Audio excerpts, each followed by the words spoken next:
Amables televidentes, bienvenidos a este vuestro programa Enfoque Jurídico. El día de hoy vamos a tener una participación contemporánea, moderna, desde el punto de vista del desarrollo de las tecnologías de la información que están transformando el mundo desde hace ya algunos años.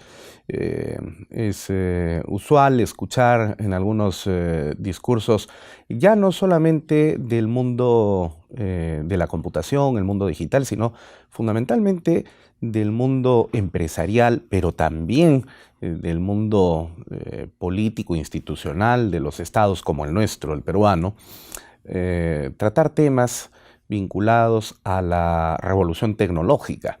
En efecto, la humanidad ha conocido a lo largo de su historia una serie de revoluciones, ¿no? La que generó, por ejemplo, la agricultura, ¿no?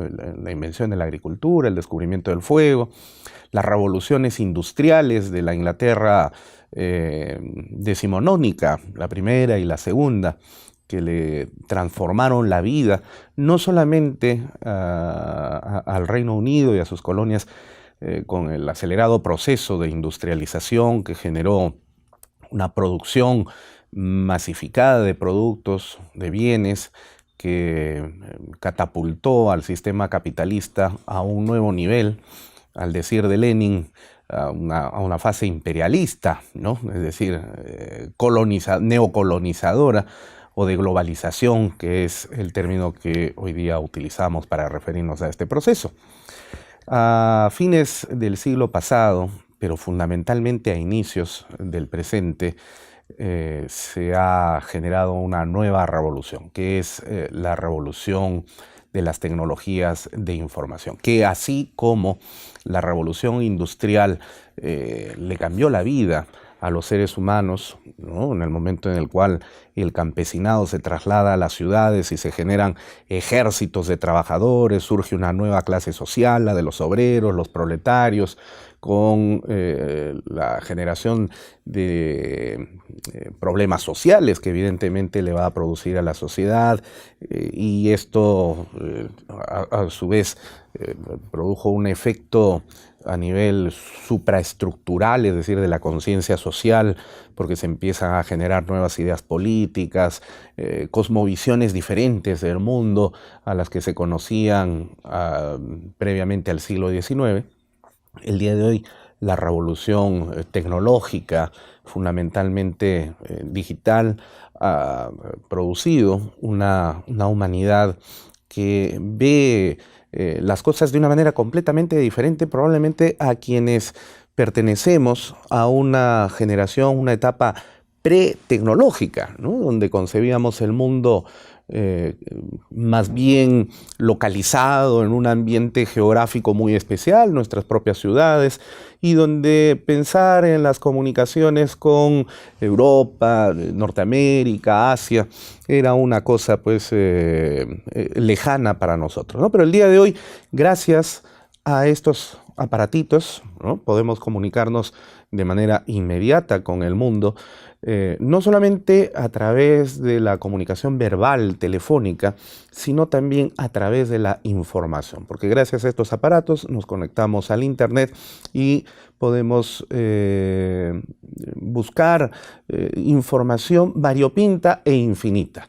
Eso, lógicamente, a las nuevas generaciones e incluso a las propias nuestras nos va a producir una ampliación de nuestra visión del mundo, la generación de una nueva conciencia social completamente diferenciada, la producción de una realidad virtual inclusive que es tan real como esta realidad en la cual nosotros vivimos y de la cual formamos parte.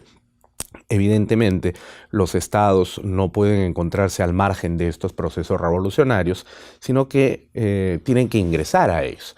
En el caso, por ejemplo, del sistema de administración de justicia, el Poder Judicial ha decidido ya hace algunos años atrás equiparse con tecnología de generación, y parte de ello tiene que ver precisamente con lo que forma lo que ha denominado el presidente del Poder Judicial y de la Corte Suprema su buque insignia, ¿no?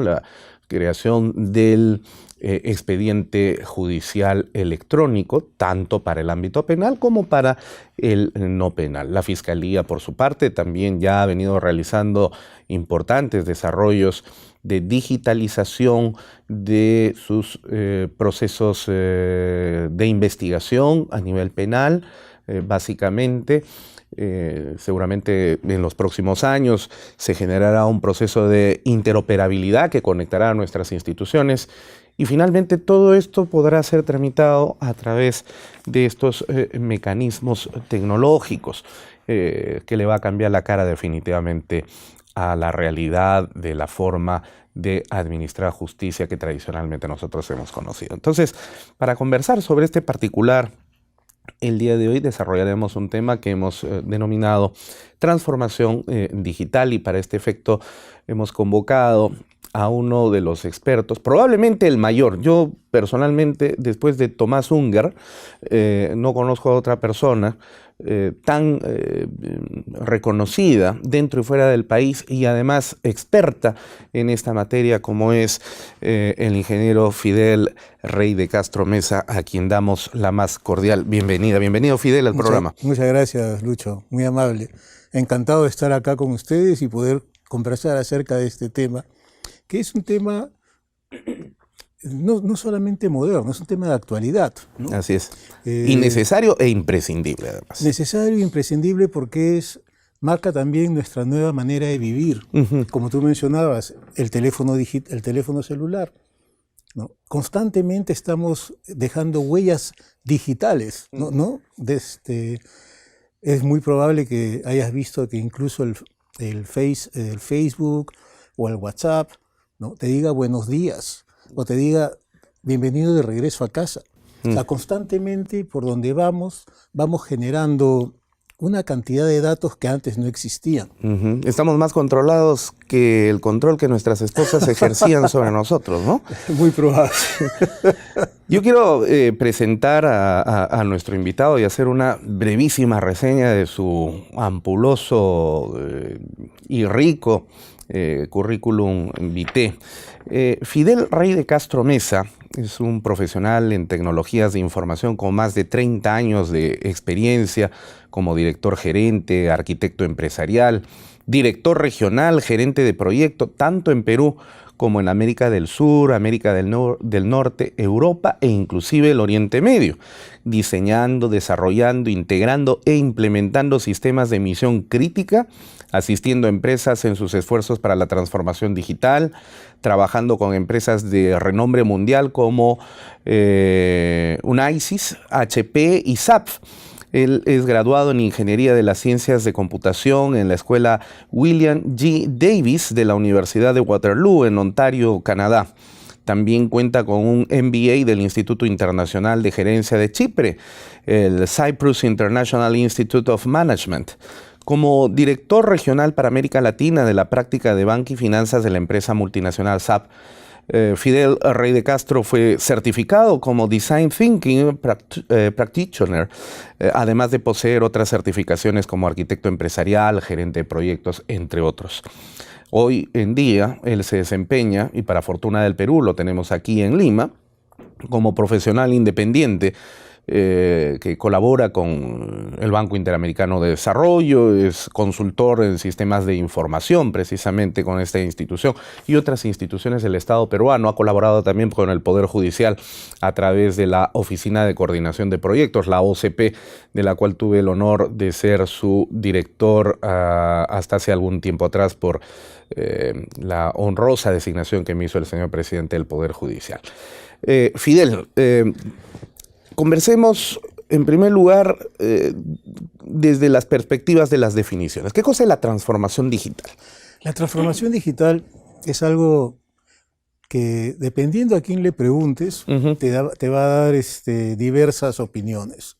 Pero la transformación, tal como lo dice, la transformación es un cambio, ¿no?, dentro de las instituciones. No es un mejoramiento, no es una modernización, sino es un cambio trascendental dentro de la... Una revolución. Una revolución. No es rebelión, es una revolución. Tanto una revolución, pero es estratégica. ¿no? Esto debe partir desde la más alta dirección, ¿no? Dando el rumbo hacia dónde se quiere ir y en base a esa estrategia, las tecnologías de información solamente son habilitadores de esta estrategia. Vamos a encontrar que a veces viene algún proveedor y te dice, si no estás en la nube, no estás transformando digitalmente. Si no digitalizas tus documentos, no estás transformando digitalmente. Si no usas un ERP, ¿no? un motor empresarial en la nube, pues tampoco estás transformando digitalmente. Estas cosas que generalmente te van a decir los proveedores, ¿no? Son iniciativas, son parte de una transformación digital, pero no necesariamente muestran cuál es la estrategia que quiere tomar la institución, ¿no? Esta estrategia debe estar en base a una visión y una misión, ¿no? Como objetivos empresariales o objetivos institucionales, ¿no? bien tipificados, donde se pueda ver cómo la tecnología puede ayudar a cristalizar estos objetivos, sí. ¿no? Ya sean objetivos o las acciones estratégicas para este objetivo. Como por ejemplo, no sé, administrar justicia para todos los peruanos de manera inclusiva. ¿Qué significa esto? Significa tener un conjunto de intérpretes para las diversas lenguas que tenemos en la nación, ¿no? Se puede hacer esto a través de centros de contacto regionales donde se pueda mejorar, eficientar la productividad de estos intérpretes, de tal manera de que para todo un grupo regional se llama solamente a un número y este intérprete ayuda, ¿no? Al magistrado y ayuda a los justiciables a tener una comunicación fluida, ¿no?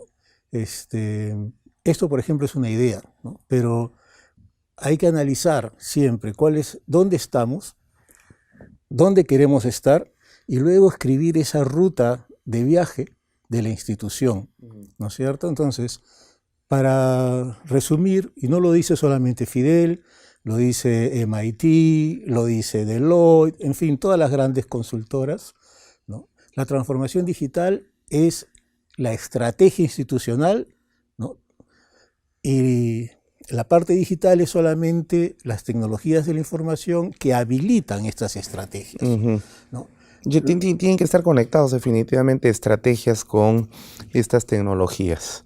Porque si no, no podemos hablar de transformación digital. Si no, no podemos hablar de transformación digital. Porque normalmente se piensa, ¿no? Bueno, es parte pues del desconocimiento, el ignorar lo que implica esto, de que vamos a hacer una revolución institucional porque hemos comprado computadoras y las hemos conectado a Internet. Eso no es transformación digital. Claro, justamente no es, ¿no? Porque...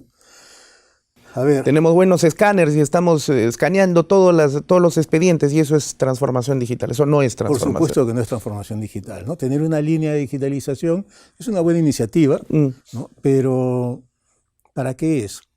¿Cómo vamos a eficientar los procesos a través de esto? O sea, tiene que haber toda una estrategia detrás para poder decir, vamos en camino a la transformación, ¿no? Y bueno, esta es una de las tantas iniciativas, pero no es la transformación en sí, ¿no?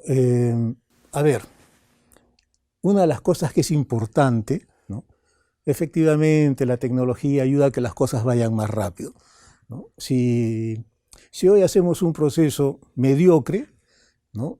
Y lo automatizamos, el proceso va a seguir siendo mediocre, ¿no es cierto? Solo que va a ir más rápido, ¿no? ¿Por qué? Porque obviamente la tecnología nos va a ayudar, ¿no? Si yo para conseguir, no sé, una resolución X necesito que tenga 7 sellos, ¿no? Ahora de que el proceso es totalmente basado en papel, ¿no? Si lo llevo tal cual está, a digitalizar, de manera digital, voy a necesitar otra vez los 7 sellos digitales. Claro, no he hecho nada en realidad. No he hecho nada. ¿Dónde está la transformación? Le he tomado la foto nada más. Claro. ¿Cómo hacer eficiente el proceso?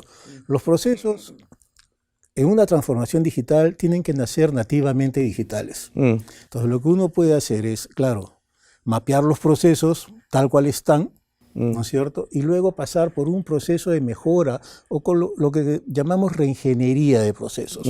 De tal manera de que el nuevo proceso, en esencia, es el mismo, ¿no? Si el proceso es un proceso laboral, va a seguir siendo un proceso laboral, ¿no? Pero la gestión del mismo, sobre todo la parte de la gestión del despacho, ¿no? Es la que va a cambiar, ¿no? Obviamente el proceso que está basado en un código de ley no puede cambiar, porque si no habría que cambiar la ley, ¿no? Pero la gestión es la que debe cambiar, ¿no? Si no pasa eso, pues sencillamente no estamos transformando. Claro. Podemos hablar... Estamos adornando tecnológicamente la institución. Mejoramiento, ¿no? Modernización, sí, ¿por qué? Porque es más moderno. Pero de ahí a transformar, nada. No es una transformación propiamente dicha. Bueno, para ello es necesario entonces comprender qué son las tecnologías de la información y cómo se conectan con las estrategias que deben ser trazadas como políticas institucionales y formar parte de un cúmulo mayor de políticas públicas para poder hablar de una auténtica transformación. De ese tema vamos a hablar en el siguiente bloque del programa. Vamos a hacer ahora un corte, ¿te parece? Por favor. Magnífico. No se vayan, ya regresamos en Enfoque Jurídico.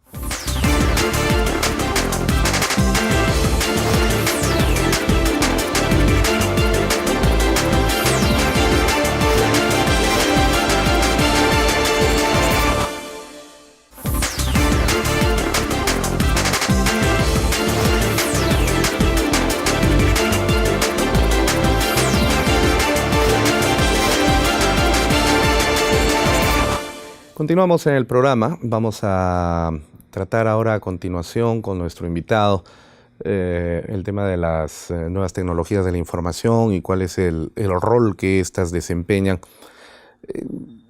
No solamente en el mundo privado, que es probablemente el ámbito donde ha habido de una manera más rápida y acelerada el proceso de mutua absorción empresa, tecnologías de la información, sino también del mundo público, ¿no? Es decir, de las instituciones que forman parte del Estado, que es lo que nos interesa.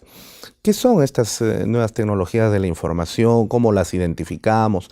Además de las computadoras, el Internet, ¿qué otros elementos entran a formar parte de este concepto? Sí, ahora que hablamos de transformación digital y hablamos de tecnologías digitales, obviamente el dato es justamente la vedette, ¿no? Entonces vamos a ver de que las nuevas tecnologías apuntan a mejorar el tratamiento de los datos y por ende la información, ¿no es cierto? La información es un conjunto de datos. ¿Qué está pasando ahora?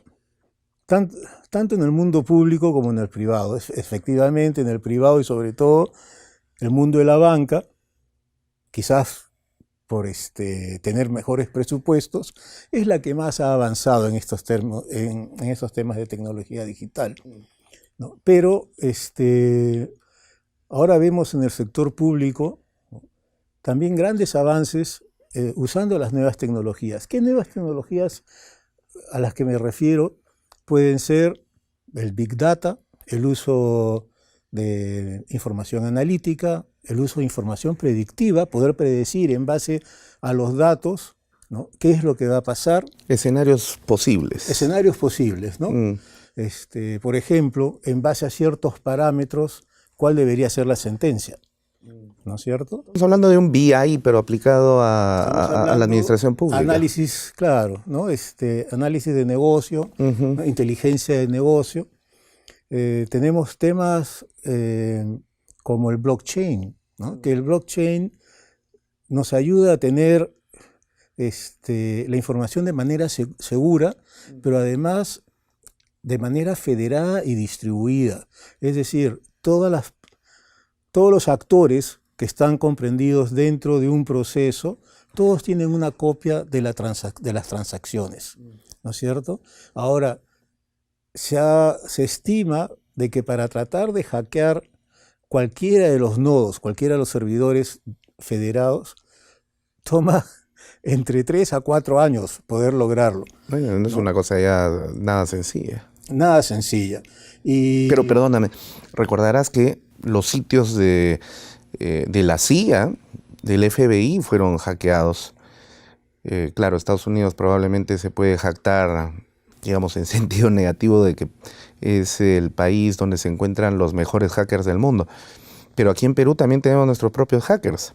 Sí. Recordarás que unos hackers chilenos ingresaron a nuestro portal del Estado peruano para ofendernos, insultarnos, y en venganza el Anonymous peruano hizo lo propio, ¿no? Sí. Y no se demoraron 3 años ni 4 años, sino fue una cosa mucho más... Esa es un área, ¿no?, que... Déjame terminar primero con lo otro, ¿no? Entonces tenemos además la aparición de inteligencia artificial y sistemas más conocidos como machine learning, ¿no? Todas estas nuevas tecnologías ya están siendo usadas en varios países. Por ejemplo, en Argentina, recuerdo que en enfoque jurídico, cuando se trató el tema de blockchain, justamente con el doctor Binatea, ¿no?, se mencionó a Prometea. Prometea es un entorno de inteligencia artificial, ¿no?, que además va aprendiendo con el tiempo, ¿no? ¿Qué es lo que Prometea hace? Prometea es un asistente legal, ¿no? Eso lo tiene la Fiscalía de Buenos Aires. La Fiscalía de la Ciudad Autónoma de Buenos Aires. ¿No? ¿Qué es lo que hace Prometea? Pues en base a jurisprudencia, en base a una serie de resoluciones anteriores, busca el caso que el fiscal está trabajando dentro de esta base de datos y le prepara, ¿no?, un proyecto de resolución. Ahora, esto de acá es en realidad para los casos más simples, ¿no? Para estos casos que generalmente nos abultan mucho. Los complejos. Pero no son, claro, no son complejos, pero abultan, ¿no?, por la cantidad. Y Prometea ha logrado tener un 95% de precisión, ¿no?, en la predicción de estas resoluciones. Usa un motor de inteligencia artificial, usa un motor de sistema cognitivo, machine learning, ¿no? Y ahora, para asegurar la información, está usando tecnología blockchain. O sea, eso significa, en buen cristiano, de que la máquina aprende del usuario también, ¿no es cierto? Porque claro, en un primer momento seguro su información está basada simplemente en el conocimiento de las leyes. Así es. Pronostica qué cosa es lo que, o predice qué es lo que podría resolverse, pero seguramente el fiscal le va a dar algunos ajustes, le va a introducir la doctrina y luego sale su resolución. Pero la inteligencia artificial está captando lo que está haciendo y se está enriqueciendo también con ese conocimiento, ¿no es cierto? Y eso lo va recreando, ¿verdad? Y entonces va aprendiendo. Y va aprendiendo del juez, o de los jueces, o de los fiscales, ¿no es cierto? Entonces los algoritmos se van actualizando en base a esto. La predicción va a ser cada vez mejor, pero estas tecnologías no están para reemplazar a los jueces, ni reemplazar a los asistentes, porque los casos complejos, los casos donde se requiere un mayor análisis, no los puede resolver la máquina. Todavía. Pero no sabemos realmente qué va a pasar en el futuro, ¿no? Pero actualmente no. Además, está diseñado, sobre todo Prometea, está diseñado para los casos más comunes, ¿no?, que son los que generalmente abultan. Nos hacen carga procesal. Y claro, nos generan una gran carga procesal y la idea es sacarlos más rápido, ¿no? Tenemos el caso de Nexus en Costa Rica también, ¿no?, donde prácticamente todo está digital, la mesa de partes digital, los procesos también se llevan de manera digital. Los amigos de Chile que han generado cortes virtuales, donde todo el proceso se lleva digitalmente, Entonces, sí, definitivamente estas nuevas tecnologías están siendo usadas ahora en el sector público, sobre todo en el sector justicia, ¿no? Haciendo un poco más de hincapié en el sector justicia. Con el apoyo del Banco Mundial y del Banco Interamericano de Desarrollo. Con el apoyo de ambos bancos, sí. Uh-huh. En el caso particular de ustedes, el presidente Lecaros, ¿no? Anunció, me parece, los primeros días de junio, que el Banco Mundial había aprobado una operación, ¿no? Para justamente el expediente judicial electrónico en la materia no penal, ¿no es cierto? Y posteriormente se espera de que en octubre el Banco Interamericano de Desarrollo también apruebe una operación para la interoperabilidad penal que había mencionado hace un momento. El eje, el expediente judicial electrónico penal. Sería como que la carpeta fiscal electrónica, ¿no? Creo que así se llama. Una primera fase. Sí, sí. ¿No? Pero eventualmente estos dos van a interoperar. Sí, claro. ¿No es cierto? Porque es necesario que la información fluya entre ambos. Entre la Fiscalía y el Poder Judicial. Y en realidad debería de fluir desde las comisarías, ¿no? Desde la policía al Ministerio Público, al Poder Judicial, y después debería ir al Ministerio de Justicia, al INPE, ¿no es cierto? O sea, esa debería ser una cadena de interoperabilidad, por supuesto con interoperabilidad a otras instituciones, ¿no? Porque tanto la Fiscalía como el Poder Judicial necesitan datos de la SUNAT, de la SUNARP, RENIEC. De RENIEC, en fin, ¿no? Entonces, la interoperabilidad es tanto horizontal como vertical, ¿no es cierto? La horizontal es muy segura porque hay datos que definitivamente están clasificados, ¿no? Como dicen los gringos, classified information, ¿no? Pero hay otros datos que no son tan seguros. Volviendo al tema del hackeo, estos espacios de Internet que pertenecen a las instituciones como por ejemplo RENIEC, SUNARP, son muy difíciles de hackear seguramente, pero no imposibles, ¿verdad? No hay imposibles. Claro. Es por eso que una de las patas que generalmente, y gracias por recordármelo, una de las patas que generalmente no se toma mucho en consideración es todo el tema de ciberseguridad. Cuando uno habla de una transformación digital, hay una serie de patitas, ¿no? Una pata muy importante es justamente la de seguridad, ¿no? Seguridad, ciberseguridad, cibercrimen.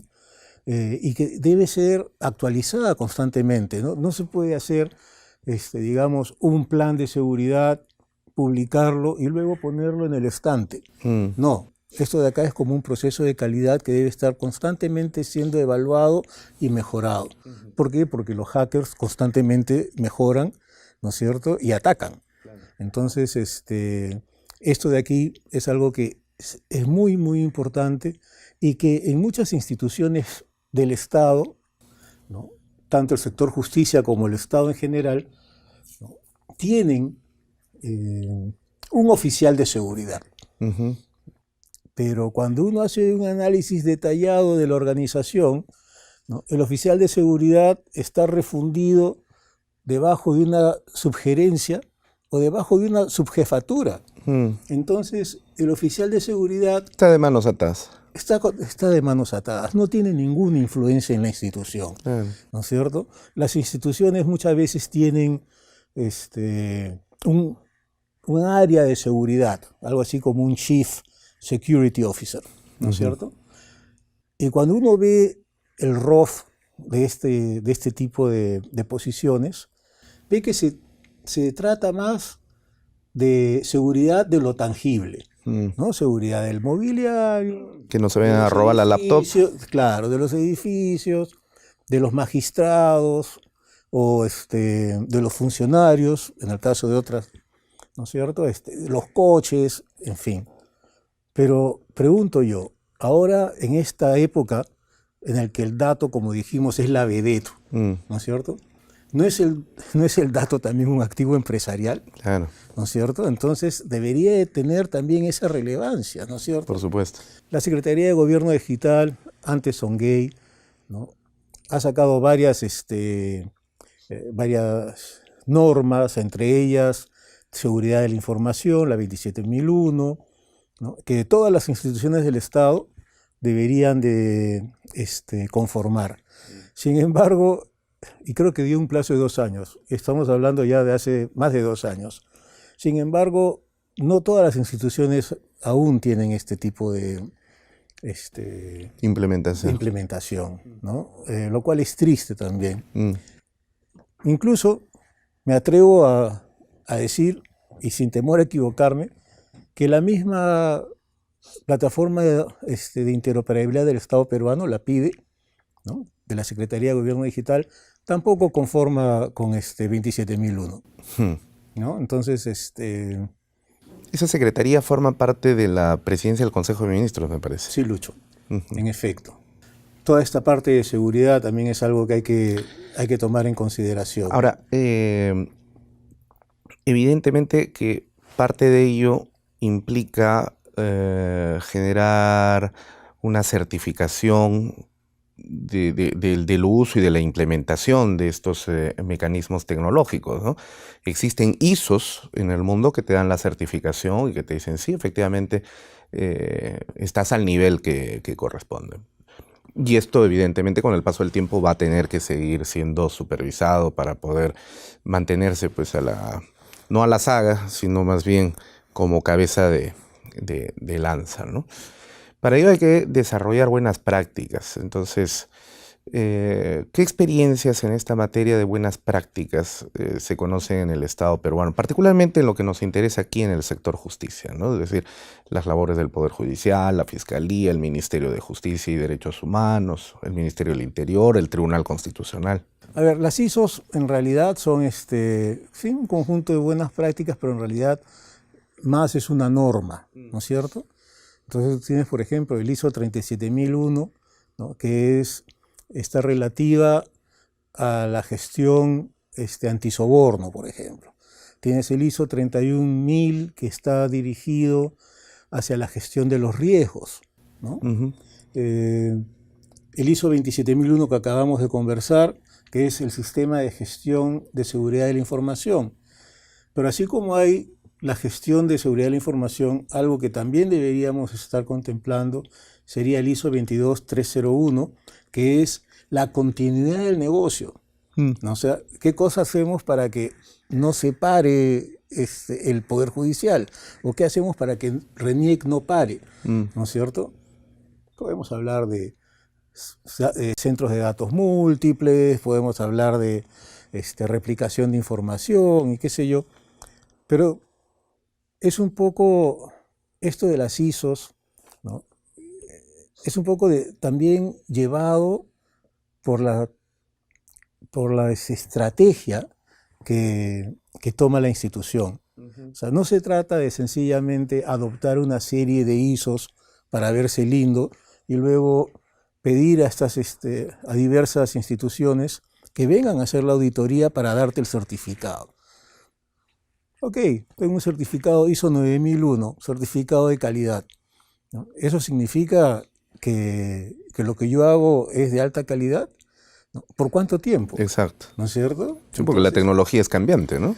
La tecnología y los procesos. Y los procesos. Y los procesos, ¿por qué? Porque estamos en constante evolución. Así es. ¿Y qué está pasando aquí en el Perú? Ese es seguramente el cuestionamiento que nuestros televidentes están haciendo. Vamos a hacer la última pausa en el programa para hablar sobre este tema. Claro que ¿Okay? sí, muchas gracias. Bien, ya regresamos en el programa, no se vayan.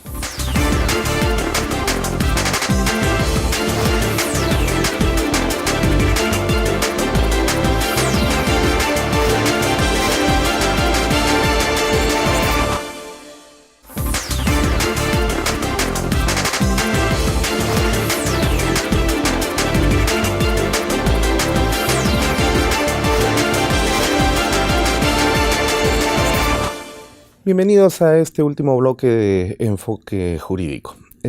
Fidel, ¿qué está pasando en el Perú? Nos preguntábamos o dejamos la pregunta en el tintero del bloque anterior en materia de transformación digital, en términos generales del mundo público, del mundo del Estado. No hablemos en este momento de la empresa privada, sino del Estado y particularmente del sector justicia.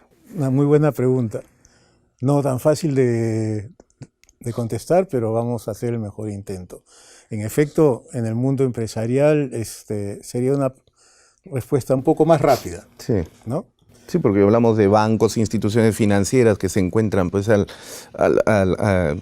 con la tecnología de punta, ¿no? Pero eso es natural en una institución privada. Telefónica, por ejemplo, no le estamos haciendo cherry, pero digamos pues son las empresas de telecomunicaciones. Sí, Y es natural que ellos lo tengan, pero el Estado... El Estado es un gran elefante, ¿no? Se mueve, pero no se mueve a la misma velocidad. ¿Un mamut no será? Fue un poco prehistórico, pero no, yo no creo que estén tan mal. Hay buenos recursos, hay buenas ideas, pero se demoran en efectuarse, ¿no? Por ejemplo, ha pasado un año desde que yo empecé a ayudar a la gente de la OCP, antes que tú llegaras, ¿no? Más o menos en agosto, para el proyecto del expediente judicial electrónico en materia no penal, ¿no? Ha pasado más de un año y el proyecto prácticamente está estacionado, ¿no? Está en un estado suspendido. Cuando tú llegaste hablábamos de mapear los procesos, la mejora de los mismos para que sean nativamente digitales, ¿no? Una iniciativa de arquitectura empresarial para poder llevar la estrategia del Poder Judicial y buscar esos habilitadores de tecnología que los cristalicen. Bueno, todo eso sigue pendiente, ¿no? Y ya pasó un año, ¿no? Sin embargo, existe esta idea de arquitectura empresarial. ¿Qué es la arquitectura empresarial? Como un paréntesis. Sí, la arquitectura empresarial es,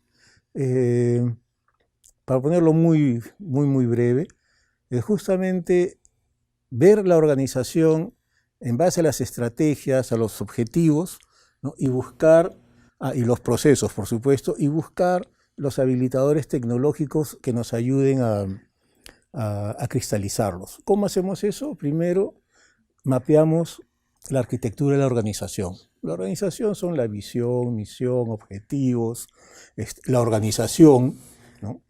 Si la organización no tiene un nivel de madurez suficiente, pues generalmente las iniciativas de arquitectura empresarial y transformación digital se caen, ¿no es cierto? Y los procesos. Todo esto consiste en la arquitectura empresarial. La arquitectura de la organización. Luego tenemos la arquitectura de los sistemas, que se divide en la arquitectura de datos, ¿no es cierto? Y arquitectura de aplicaciones. Es decir, ¿qué datos necesito yo para poder soportar la organización? Y subsecuente, ¿qué aplicaciones necesito yo para gestionar estos datos que soportan a la organización? Y una vez que tenemos toda esta cosa clara, recién nos ponemos a pensar cuál es la arquitectura de tecnología, ¿no? Servidores, almacenamiento, redes, qué sé yo. Y el diseño también del proceso, o sea, digital me refiero, ¿no? Claro, eso lo vemos en la arquitectura de la organización, ¿no es cierto? Porque vamos a ir bajando de tal manera de que ya tengamos como base cuál es la arquitectura TI para soportar toda la organización, ¿no? Las aplicaciones, los datos y la organización misma. Esto de aquí es la mejor manera o el pilar central, ¿no? De una transformación digital. Por supuesto que una vez que se habla de datos, por ejemplo, empezamos a hablar de la disponibilidad de los datos, de la seguridad de los datos, en fin, de todos los atributos que tienen que tener los datos, y de esa manera cubrimos, ¿no? Las diversas aristas que requiere una implementación exitosa, ¿no? Es por eso que yo considero que ese es el pilar central de una transformación digital. Esto nos va a pedir tener o poner, ¿no? Ciertos procesos de gobierno y de gestión, ¿no es cierto?, dentro de la organización para que esto también fluya. Si no existe un nivel de madurez necesario y no existen los procesos de gobierno ni de gestión, ¿no? Estamos en problemas. En el Perú hemos venido avanzando. La Secretaría de Gobierno Digital en agosto pasado, agosto de 2017 me parece, ya nos ayudó con los lineamientos para gobierno digital, ¿no? Es decir, cuál debería ser el comité o la comisión de gobierno digital. Subsecuentemente, en septiembre, salió la ley de gobierno digital, ¿no? Y luego en diciembre los lineamientos para llevar adelante el gobierno digital dentro de una institución, ¿no? Entre ellos los lineamientos de el líder, por ejemplo, llamado a llevar adelante el gobierno digital. En el Poder Judicial me parece que ya se tiene un comité de gobierno digital, ¿no? Lo preside el presidente del Poder Judicial, ¿no? Y en base a los últimos lineamientos, el responsable debe ser una persona a la que el presidente le dé el encargo. Antiguamente, en el primer intento se hablaba del gerente general. Luego, con ya los lineamientos más detallados, ya debe ser una persona de la institución, pero no necesariamente el gerente general.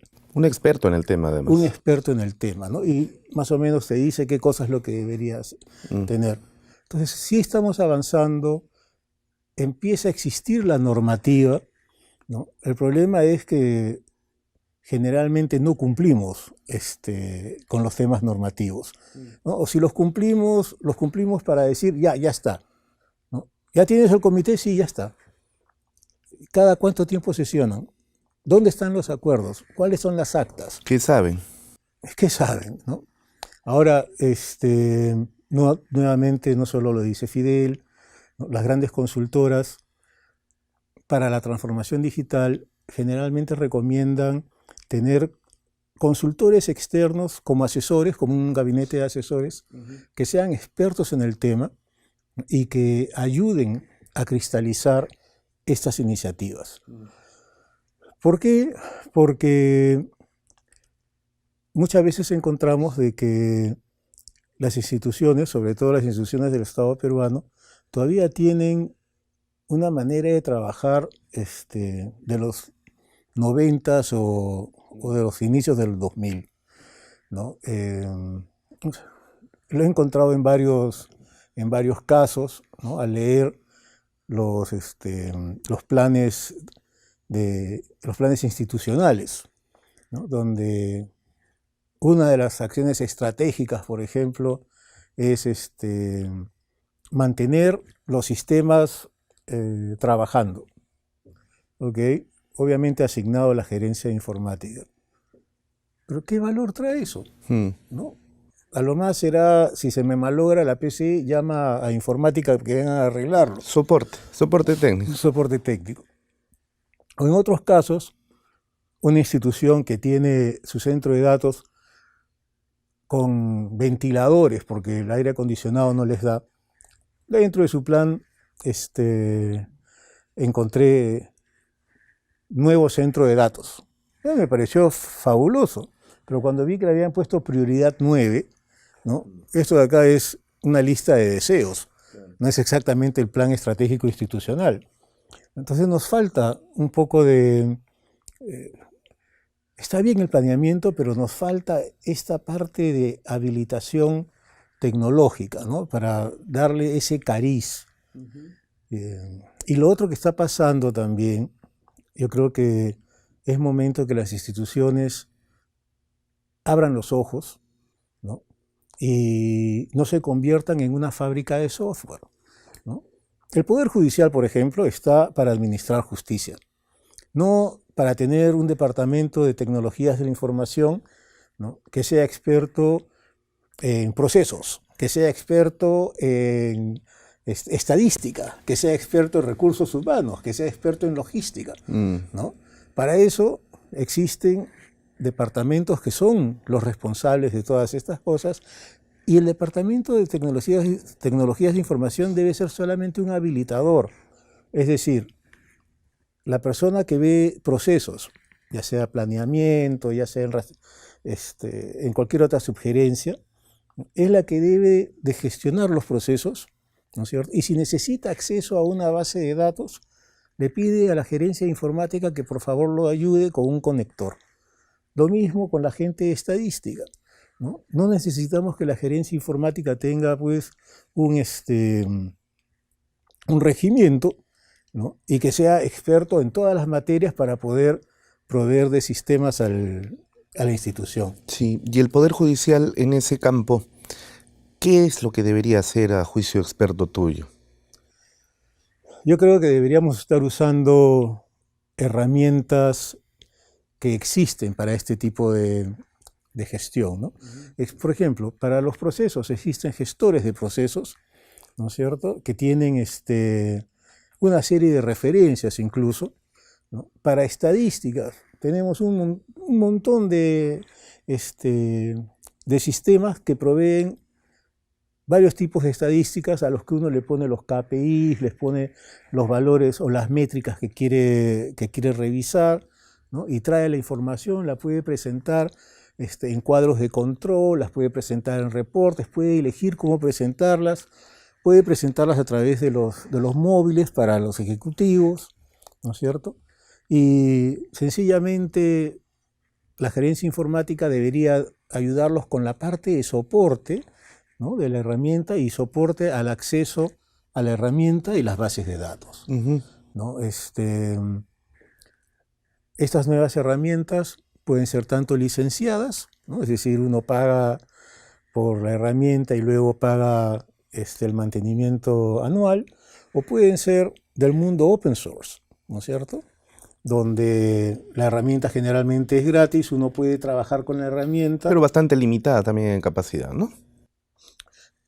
Hace unos años, sí.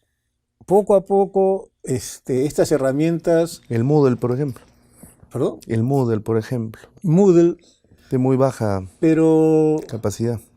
Es que no solamente hay Moodle, hay varios otros, ¿no? Como en el caso, por ejemplo, del gestor de procesos. Tenemos gestores de procesos de Red Hat, que es una compañía internacional, pero está en el mundo open.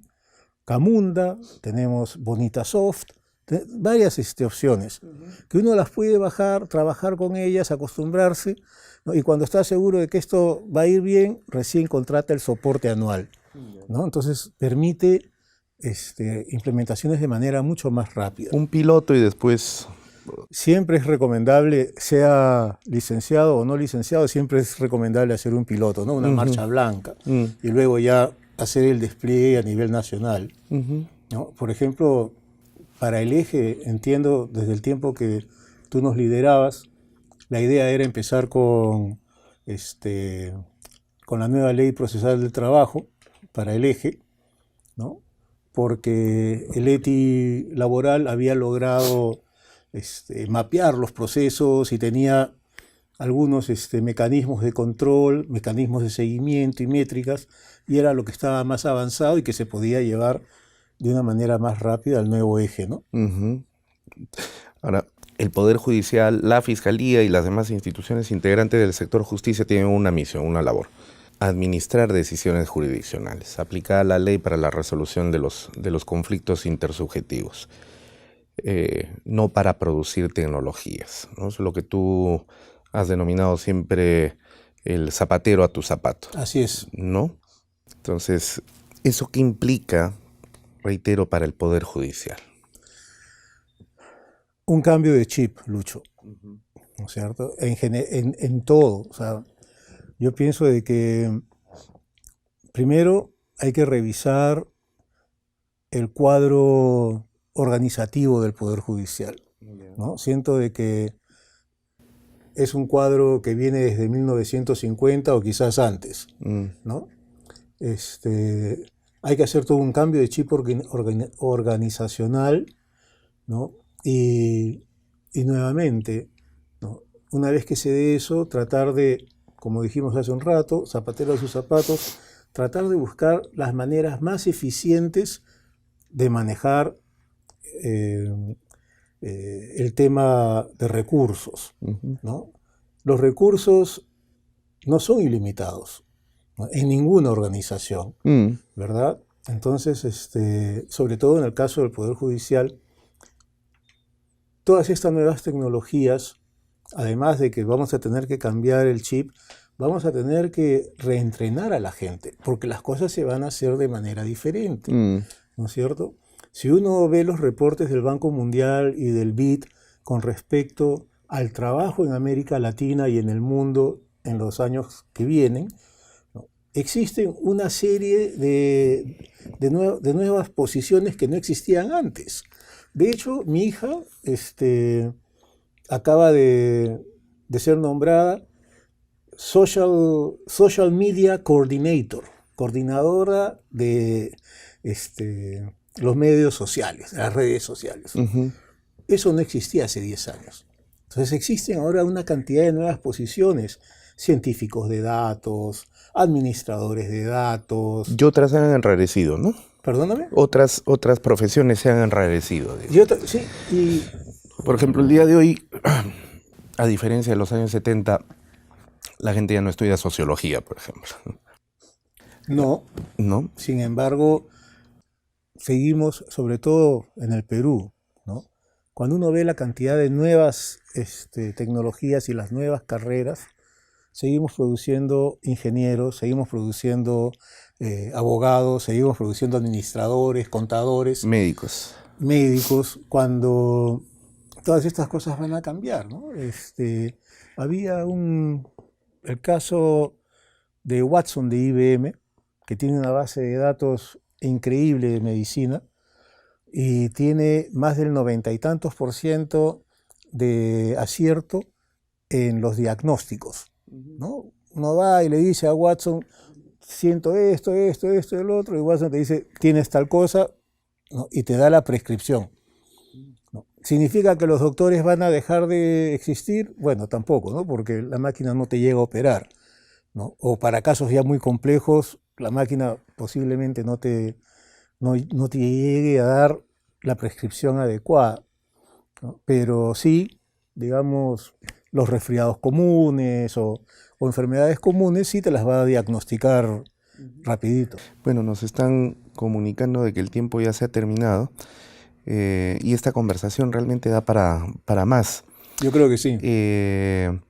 Yo quisiera comprometerte aquí públicamente para poder realizar un programa más y conversar sobre la tarea inmensa y titánica que tiene entre manos el Poder Judicial y la Fiscalía para hacer una transformación digital de todos sus procesos, donde necesariamente se va a contar con procesos de interoperabilidad y de la creación del expediente judicial electrónico desde sus primeras etapas, ¿no? Con la carpeta fiscal, la participación de las instituciones y todo lo que ello compete, porque este es un tema realmente de actualidad y que la ciudadanía y los expertos deben conocer. Te agradezco, Fidel, muchísimo por tu participación el día de hoy en el programa. Muchísimas gracias. Hasta luego. Bueno, de esta manera llegamos entonces a la parte final del programa el día de hoy. Esperamos de que haya sido de su interés. Estaremos nuevamente, gracias a Justicia TV, volviendo a reencontrarnos en la siguiente emisión de Enfoque Jurídico. Permiso.